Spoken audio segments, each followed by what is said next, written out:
Welcome Wargamers to 2 Plus Stuff, and in this video I'm going to talk all about my thoughts on the new edition of 2.0 now that I've had a chance to play it. Kind of my thoughts on endless spells, the rules for the different realms, as well as my thoughts on Slaves to Darkness and where I'm going next. Okay.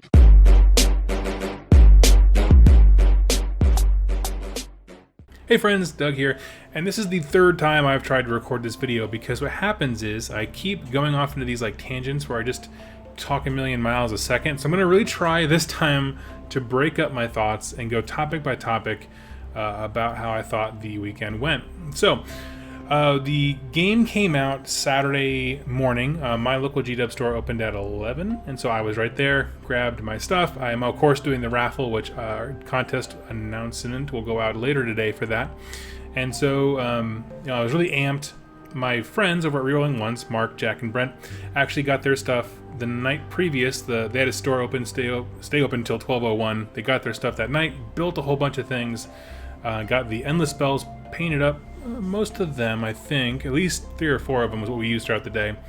And then we reconvened when I had my stuff later in the afternoon on Saturday and played a bunch of games. I think I got home around 8:30, something like that. So had a lot of fun. I want to say that up front. To know if a game is successful, the only question you need to ask is, did you have fun? And I definitely had fun. A lot of good times were had. Going into specific things, like I said, I wanted to kind of compartmentalize this. Since it came out, I played 3 games. I played one with Mark from Rerolling Once. It was my Slaves to Darkness versus his Bone Splitters. And then I played 2 games with other friends throughout the weekend. And so I have a lot of things to say about Slaves to Darkness and kind of the general stuff. So let's go dig into my thoughts on the general rule stuff. As far as core rules go, the new edition is not a massive departure from the old one. Shooting still fundamentally works the same way, except you can't shoot out of combat. The phases all are on the same order, that kind of stuff. It flows very similarly, and so if you liked it last time, you're definitely gonna like it this time. What I did notice, really the main changes, and I'll just abbreviate my whole conversation this way, is saying the hero phase. The hero phase has more changes to it and things added to it than really any other part of the game. Endless spells, the way Unbinding now changes to being such a great range. A lot of things were added to the hero phase that can potentially bog it down. That being said, it was one of the most exciting phases of our games. We had people teleporting around, endless spells being shot out of nowhere. It was a great time. Added a lot to the game. I do think, moving away from core rules, because honestly we've talked about it to death, various channels have, there's not a lot of changes. I want to dive into endless spells, and the reason I want to do that is because it was the biggest defining thing. I was looking forward to endless spells because it gives an option to some of those smaller factions that don't have a lot. By that I mean, you say my Slaves to Darkness, actually a perfect example. Allegiance abilities for Slaves to Darkness stunk on ice in 2017. It was very hard to use them.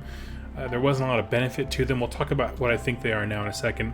But I was really looking forward to that because they do have wizards. And so having that new dimension added to the army, I was very excited about. And in that sense, I am very pleased to say that endless spells, I think, are going to be a great addition for some of those smaller forces, more niche armies, like Slaves to Darkness, like the Minotaurs if you ally in a Sorcerer, anything like that. I think it's going to be a huge deal for those armies to gain access to some of the utility.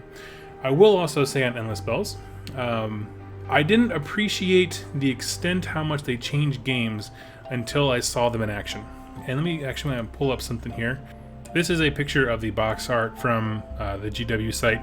And the spells that we used in our games, we used the Cogs, the Purple Sun, and Mark also had the Pendulum and the Gravetide. But what our games really told me was that these are going to be vastly improving for many games, but in unexpected ways. By this I mean, I thought, for example, the Pendulum would be kind of lame. And I'll be honest, because it goes in a straight line. If you're not familiar with it, it goes in a directly straight line. But having it come at me has taught me, okay, this forces me to react. Okay, it puts me on the reactive state, so I don't have to move my army around it. You can move around it. You can dodge this thing altogether, honestly, most of the time. However, you can't always. And that's a big deal, because even if you are the one firing the pendulum, right? You choose the direction, you can choose something like an objective that your opponent has to go to, meaning they just have to take the hit on the chin, or if you know they're going to miss it and run out of the way completely, you shoot it in a direction to kind of try and funnel and traffic your opponent into a certain direction. And so that's actually what happened to us, where Mark threw the pendulum at me, and there were some other things going on with the realm rules we'll get to in a second, but I found myself really struggling to A, get out of its way in a meaningful way, but also two, to get out of its way but still maintain what I needed to do. I need to go claim an objective, and so that came into play a lot more than I thought it would. Moving on from that, we have some ones that are clearly good, like the Purple Sun. If you get it and it hits a Horde army, is clearly good. There's not a lot of math skills needed for that one. But the Grave Tide here, it's the, where is, they have a picture of the thing here, I think. Yeah, this guy, with all the skulls screaming out of the ground. We had an event happen where a Wurgog Prophet got behind my lines and shot this at my Chaos Lord. This little sucker I passed over because I was like, well, who cares about a D3 mortal wound thing? It's not about that. It's about the base size. This sucker, if you see it in person, is huge, okay? And so what it does is it makes functionally a wall that if you get within an inch of it, it just hurts you. And it can still be moved and controlled, and it can go back to the caster and things like that, but it can really wreck your day. I was very surprised by that, and so it had me really rethinking things, and I want to show you something here. This one down here is the crystal wall. I can't actually think of what it's called. All these things have crazy names. This one doesn't move. It's just a wall that cannot be shot through. Like it's an infinitely tall object. Basically, if there's a shooting unit trying to shoot me on the other side, if a line can be drawn from the center of their base to the center of mine, they cannot see me as a target for shooting and spells. Literally cannot see me. And so that's huge. And so actually that's one that walking away from this, even though we didn't even summon it, right? We didn't cast it, just seeing the effect of having that big Grave Tide on the field has made me think like other large base things that prevent movement specifically and act like walls are going to be a big deal. And so one of the main priorities I'm doing right now is building up my crystal wall thing, because I think that's going to be very important. That being said, the cogs, we made it. I don't think any of us actually successfully summoned it. I think it's a 7, a casting value, which if you don't have any bonuses is kind of hit or miss. Literally hit or miss. I think it's like 50-50. But other ones, we didn't get a chance to try because we didn't have them all painted for the channel.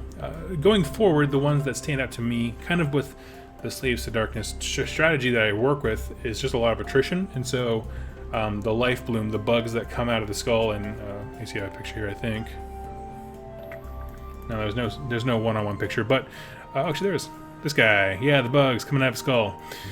Basically, this allows you to either heal a model D3 wounds, or if you have a unit, you can roll a D3 and however many wounds that gets you back for a whole model gets you. So on Marauders specifically, it would bring back D3 Marauders, which is pretty tight. And so that's kind of my plan right now. That one's a priority, and so is the crystal wall, because I want to be able to give my more squishy aspects a little bit of defense, and so that's really, really cool. As far as how powerful they were, I know that a few factions, I'm also part of a Fire Slayers group, was worried about, you know, everyone else having endless spells and factions without magic, or traditionally thematically don't have magic, being worried about it. I'll be honest, they're pretty good. Like, KO players are going to hate that crystal wall that you can't shoot through. That's kind of all they do.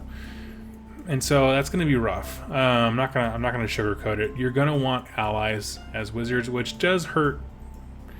That doesn't hurt me. I'm not saying that right. What I want to say is I like thematic armies. I like being able to say, this is my battle tome, and I take only things from this battle tome. That is 100% on me. I understand the limitations that it puts on myself. But I also get when people don't like that. And so it's kind of a toss-up. People were really worried about this guy here, the mirrors, being super nuts, crazy good because you can shoot spells through them. That's going to be a thing. It is going to be a thing, as far as like what Games Workshop has to balance and things like that. What I'm going to show you here is a fun picture. This is actually mine, and I'm in the process of painting it. I just primed it, but I cut a blue horror in half and I put him through it. So I think that's going to be kind of fun. I'll show off my endless spell since we're on the topic. Here is another one of my guy. And then last little thing I want to show you is I put a cog, and I'm going to make all the ethereal bottom part of it. That's all going to be like rotten and things like that. The gears are going to be covered in corrosion, and so I'm going to have my little Nerglings up there having fun. Specifically chose 3 because it makes that little tri symbol of Nergal out of them, so I thought that was kind of cool. But yeah, as far as like endless spells go, I think they are definitely game changers. I think they're definitely a boost to some of the smaller factions. If you don't have access to a wizard, I mean, everybody has access to a wizard through allies, but if your faction specifically doesn't have them and you don't want to take a wizard, I get it. It's going to hurt. And I'm not going to sugarcoat it. It is going to hurt. And so, yeah, I saw a lot of cool things that were very unexpected, like the walls, the grave tide. It was far more important than I ever thought it would be. It actually came to, it forced me to choose to go second, because that's how important it became. So I could control it. So yeah, that is definitely it for endless spells. Now moving on to Slaves to Darkness. I'm going to show you here. I've tried to do this a few times here. This is the entire Slaves to Darkness line. If you don't know about me, I have a deep passion for Chaos Undivided. What I mean by that is I love the theme and story of people worshiping the Chaos Gods, all 4 in parentheses 5, because Greyhorn Rat, of them as a pantheon rather than solely devoting yourself to one. I think that's a cool thing. However, the change from 2017 to now, it didn't benefit them at all, and they're still in a really rough place, and I'll tell you why.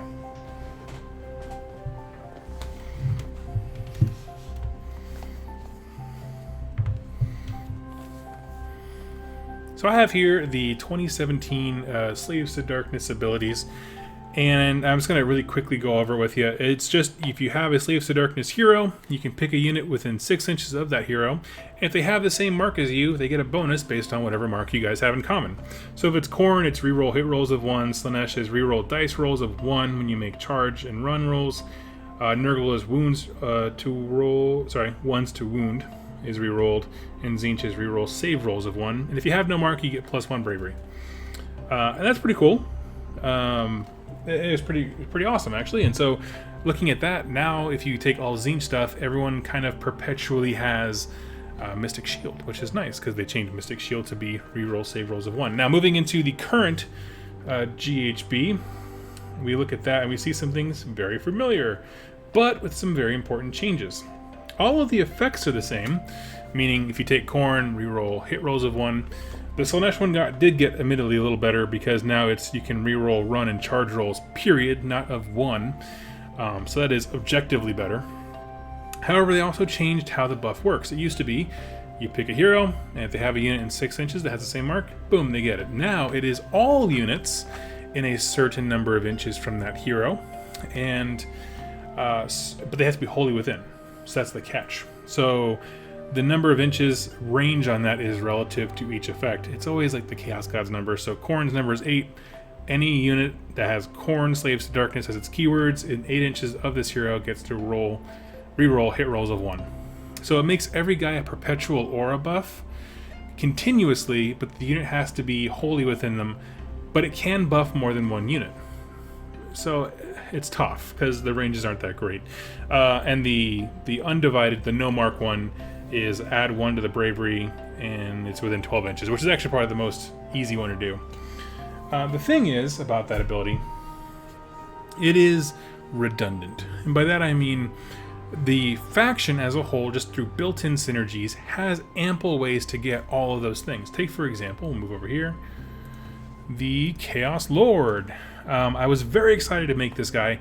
If you haven't seen him, head over to my Instagram. I'll leave in a link down below. But I custom made my own Chaos Lord, and I love him to death. He's super cool. His ability, and this looks very familiar, based on whatever mark he chooses, he gets an extra ability for himself, which is the exact same things. Reroll hit rolls of 1 for Khorne, and so forth. His Slaanesh one's a little different because he can run and charge in the same turn.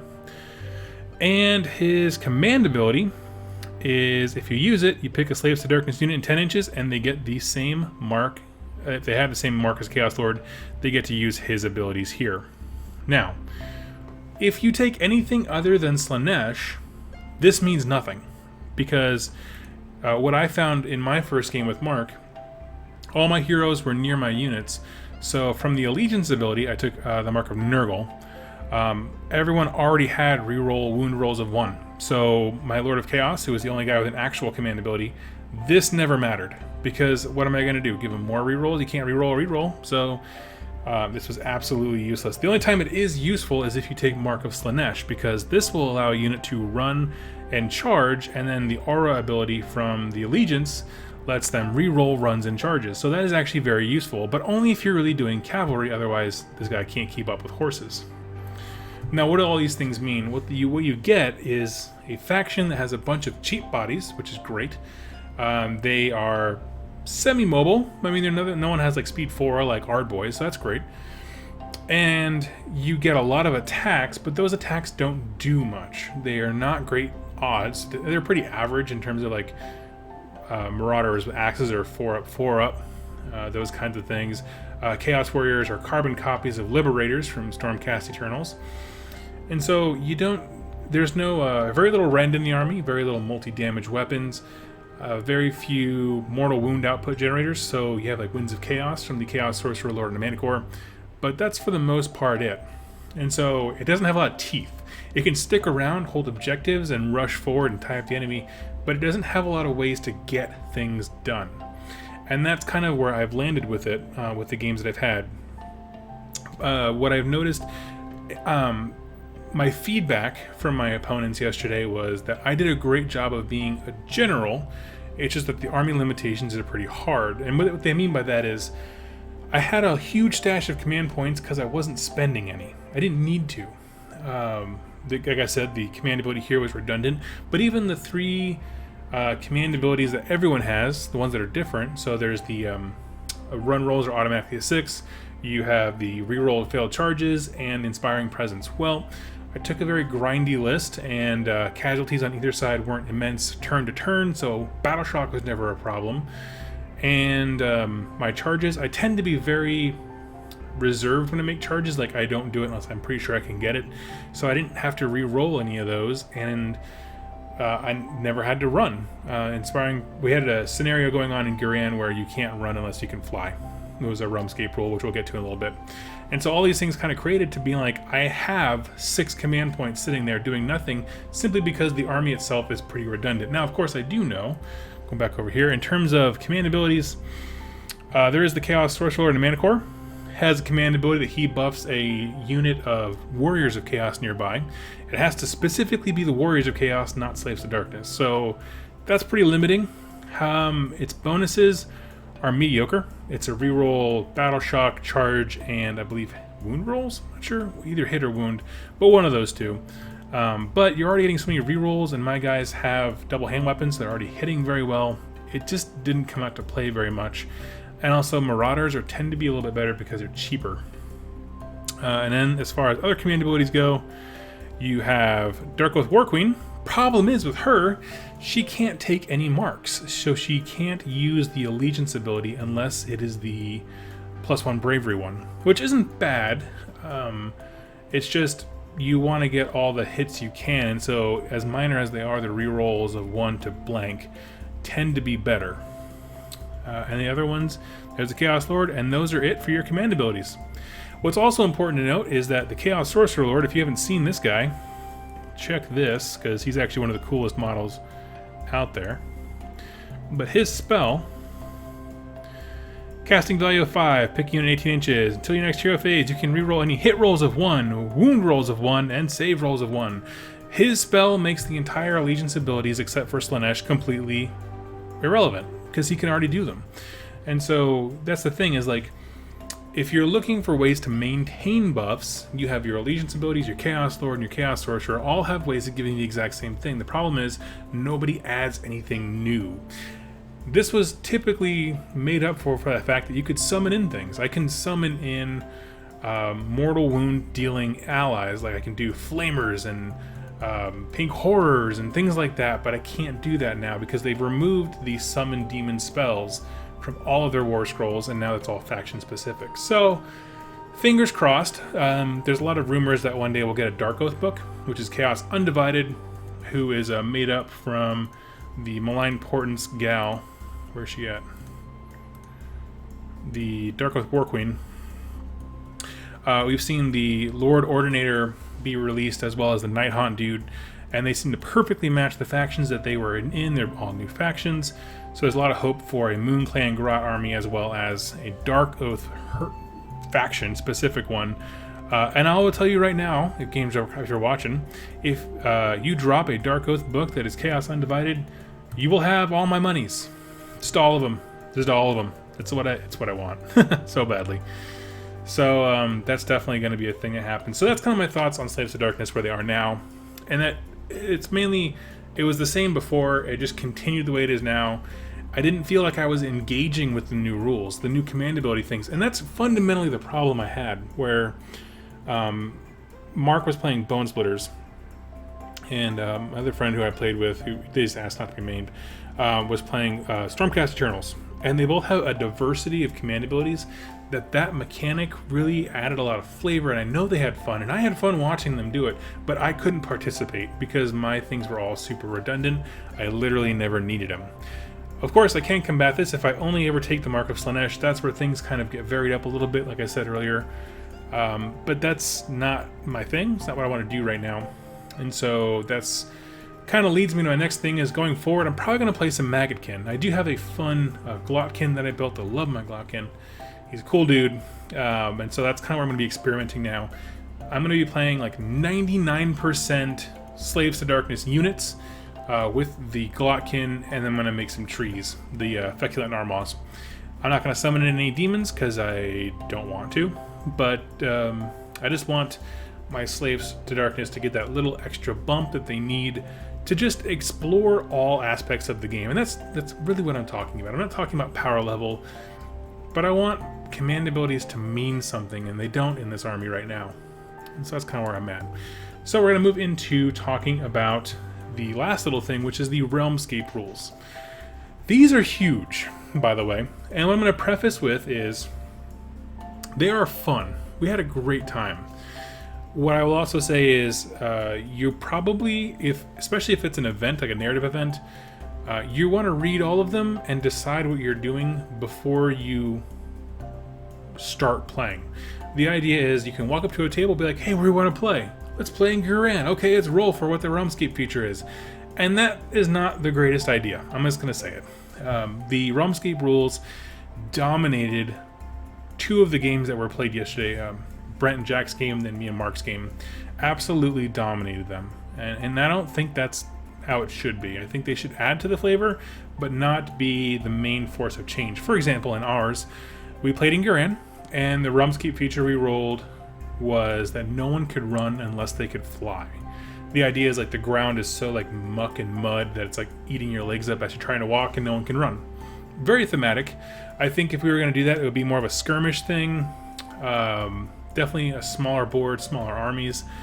What we did, because here's the thing, we had a Bone Splitters army and my horde of barbarians, and nobody could run, and it was just sad. Like, orcs who can't run are just sad. And so, probably would have done that over again, pick something else. I can see it having its uses thematically. If you're playing a campaign and you wanted to use that as a rule for a very specific battlefield, I think that would be super legit, and it's not something I would shy away from using in the future. I would just use it sparingly, and knowing the forces, like if we both knew that each other had something that could fly to start engaging earlier or claim objectives earlier in the game, that would be super fun, but neither of us did because we didn't know. So that's kind of how it panned out. As far as the other ones, I wasn't there for the whole game between Brent and Jack. I do know that the Realmscape feature mattered quite heavily, and they had mentioned that before. So what I'm going to say is they were good. I had fun using them. I loved the new spell we got in life, and the command ability was super fun. It was basically you can cast it on someone nearby, and if anyone charges that unit, they receive D3 mortal wounds. So you put it on a friendly unit, and it's kind of like a little buff, if you will, that if anyone charges that unit, the enemy takes a D3 mortal wound. Kind of fun. It's a little defense thing. And then the command ability was, if you're not a wizard, you can still use that ability. I'm like, oh, that's awesome. So I liked it. It was a lot of fun. I would just say plan out what you're going to do instead of just walking up to a table without knowing and just rolling for it. Just so you have a good beat on what the forces are, what you guys want from this narrative game. And it's not strictly narrative, but I think that's definitely where it's going to see the most weight. And last little thing is the spell lures and artifacts from each realm. I'm going to say that they were both fun. I didn't have any problems with the spell lore from the Realm of Life. Nothing struck me as being too insanely good.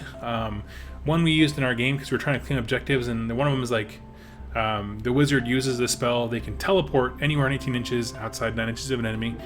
And so I was like, oh, I'm going to get that objective, and that didn't work. But it was a cool option. None of them seemed outrageous. And then as far as the artifacts go, I haven't looked through all of them. My Slaves to Darkness are from the Realm of Metal, thematically. And so that's the only set that I looked from. There's one that gives you choose a weapon and it gives you Rend 3. And I was like, oh, that sounds amazing. So I'm still trying to figure out how to make the most use out of that one, but it'll be a lot of fun. So anyway, friends, those are my thoughts so far on Age of Sigmar 2.0. I had a great weekend, played some cool games. I'm still learning a lot. I'm digesting all of the lore that we got in that nice new core book. You're going to see a lot of videos about it coming up here pretty shortly. This week, I'm going to take some time and just kind of talk about the game. I'm going to just list building ideas while you're reforging so we can paint together. Now that everyone has cool endless spells to be painting right now, and kind of play it that way. I need a week to recharge because the Realm Gate War week really took it out of me. It was exhausting. And so a lot of research went into that, and so picking things back up with lore next week. But again, there's going to be content this week. We're going to have a lot of fun, and we're going to explore some stuff. So I would love to hear your thoughts on AOS 2.0. Did you have a game so far? What did you think? Did you use the command abilities rules, as I should say, to their fullest effect and have a good time? And what kind of combos did you pull off? So guys, thank you so much for watching, and I'll talk to you in my next video.